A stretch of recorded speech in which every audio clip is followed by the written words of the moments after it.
बिहार में अवैध मस्जिद और अवैध मदरसों की बाढ़ हो गई है। बिहार बांग्लादेश बॉर्डर और नेपाल की बॉर्डर से सटा हुआ, जो आंतरिक सुरक्षा केवल बिहार के लिए नहीं बल्कि देश के लिए खतरा पैदा कर रहा है। और बिहार में 18% मुसलमानों की आबादी है और इस अवैध को बंद करके वैध मदरसों में विज्ञान की पढ़ाई शुरू हो और अवैध को तत्काल बंद करें।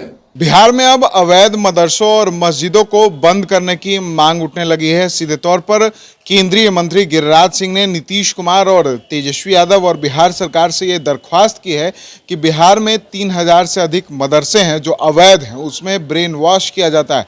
कहीं ना कहीं सीधे तौर पर मदरसों पर उन्होंने ब्रेन वॉश करने का आरोप लगाया और साफ तौर पर केंद्रीय मंत्री गिरिराज सिंह का कहना है कि इससे जो आंतरिक सुरक्षा है देश की, वो खतरे में है। सिर्फ बिहार ही नहीं बल्कि देश की आंतरिक सुरक्षा खतरे में है और इन मदरसों में पीएफआई जैसे संगठन के लोग आकर ट्रेनिंग देते हैं, जिससे जो बच्चे हैं वो शुरू से ही आतंकवादी विचारधाराओं के हो जाते हैं। तो ऐसे में इस पर प्रतिबंध लगाया जाए। क्या कुछ कह रहे हैं केंद्रीय मंत्री गिरिराज सिंह मदरसों और मस्जिदों पर प्रतिबंध लगाने को लेकर, पहले हम आपको सुनाते हैं।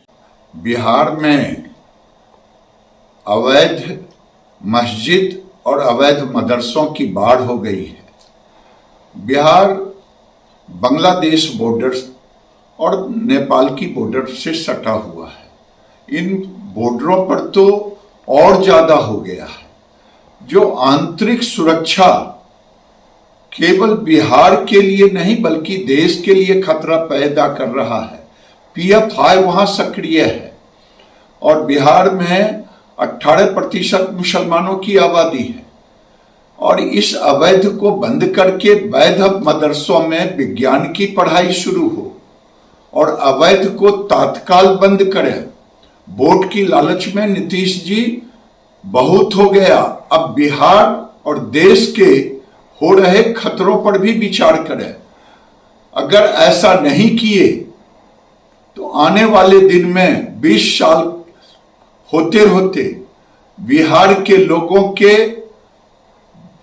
धन और धर्म भी खतरे में पड़ जाएंगे और इसके लिए दोषी आप और लालू यादव होंगे। मैं यही बार बार कह रहा हूं, आप तुष्टीकरण की निद्रा से उठे। साफ तौर पर केंद्रीय मंत्री गिरिराज सिंह ने मदरसों पर प्रतिबंध लगाने की मांग इस वजह से कर दी है क्योंकि उन्होंने कहा कि इससे आंतरिक सुरक्षा सिर्फ बिहार ही नहीं बल्कि देश की आंतरिक सुरक्षा पर खतरा है। और उन्होंने सीधे बता दिया है कि बांग्लादेश बॉर्डर पर जो मदरसे हैं उसमें सबसे ज़्यादा ब्रेन वॉश किया जाता है। तो कहीं ना कहीं अब मदरसों के अंदर जो बच्चे हैं, जो पढ़ने जाते हैं, जो शिक्षा लेने जाते हैं, उनके लिए ब्रेन वॉश का आरोप जो है वो मदरसों पर लगाया जा रहा है। मदरसे जो हैं जहां मुस्लिम बच्चे अपनी तालीम हासिल करते हैं, तो अब वहां पर जो पीएफआई के लोग हैं वो वहां जाकर शिक्षा देते हैं। ये कहना है केंद्रीय मंत्री गिरिराज सिंह का और इस शिक्षा से बिहार ही नहीं बल्कि पूरे देश की आंतरिक सुरक्षा पर खतरा है। तो कहीं ना कहीं अब मदरसे और मस्जिदों पर बैन लगाने की मांग कर दी गई है और ऐसे में केंद्रीय मंत्री गिरिराज सिंह के बयान पर सियासत काफ़ी तेज है। पहले ही भारतीय जनता पार्टी पर मुस्लिमों के खिलाफ होने का आरोप लगता रहा है और अब गिरिराज सिंह ने जब ये बयान दिया है तो कहीं ना कहीं अब इसको लेकर भी बिहार की सियासत और देश की सियासत जरूर गर्म होगी। सहयोगी प्रत्युष के साथ विशाल भारद्वाज, NBC 24 न्यूज़, पटना।